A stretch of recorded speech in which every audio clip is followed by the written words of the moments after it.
नमस्कार मंडळी, स्वागत आहे आपल्या ब्लॉगमध्ये. माझं नाव नितीन पाटील. सर्वांना माझा राम राम. आजची सकाळ आपण बघा, सकाळ पाणी पिता पिता आपण मधमाशांना म्हणलं त्यांना बघतच पाणी प्यावं, म्हणून आपण त्यांना बघत होतो. एवढं असं डिझाईन त्यांनी आकार वेगळा केला. आधी छोटंसं होतं गोल अंडाकृती, आता त्यांनी 2 पार्ट केले त्याचे.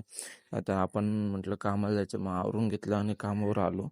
कामावर आल्यानंतर आल्या ढीग पडलेला होता आज काल रात्रीचा, तो आवरायचा होता. मग काय आरामात मस्तपैकी, टेन्शन नाही बे, लोड नाही घ्यायचा जास्त, जेवढं पगार तेवढंच काम करायचं.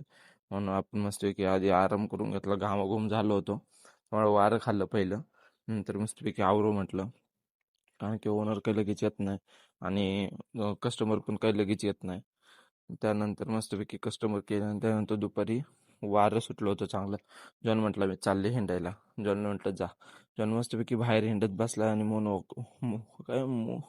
करत मस्तपैकी चालत येतो. बघा तुम्हाला दाखवतो. कमीत कमी आहे ना 6 ते 7 वेळा आम्ही आज रिकामं केलं असेल, तरी पण हे भरलंय. आता हे रिकामं आहे दिसतंय तुम्हाला. परत 10 ते 15 मिनिटात तुम्ही आले ना, परत भरलेलं दिसणार. एकदा शॉपला व्हिजिट करा. आपल्याकडचे एकदम क्वालिटी कपडे आहेत, तुम्हाला पण दिसेलच. ते येऊन बघा एकदा. त्यानंतर रात्री डायरेक्ट शॉप बंद केलं आणि निघालो. आणि शॉप आपलं या एवढं लेट बंद झालं कारण 3 शॉप बंद होते. आपले 2 शॉप बंद होते आणि आपलं 3रं शॉप सगळ्यात शेवटलं बंद झालं. रोज आपलं सगळ्यात पहिलं शॉप बंद होतं. मग काय आपण निघालो घरी यायला. घरी येताना आपण हे विमान बघितलं. मला ते कसं विचार आला, या विमानाने एकदाच अशी झेप घेतली आहे, जशी आपण पण आपल्या आयुष्यात एक अशी झेप घ्यावी, जेणेकरून आपण एकदम टॉपला जाऊन पोहोचावं.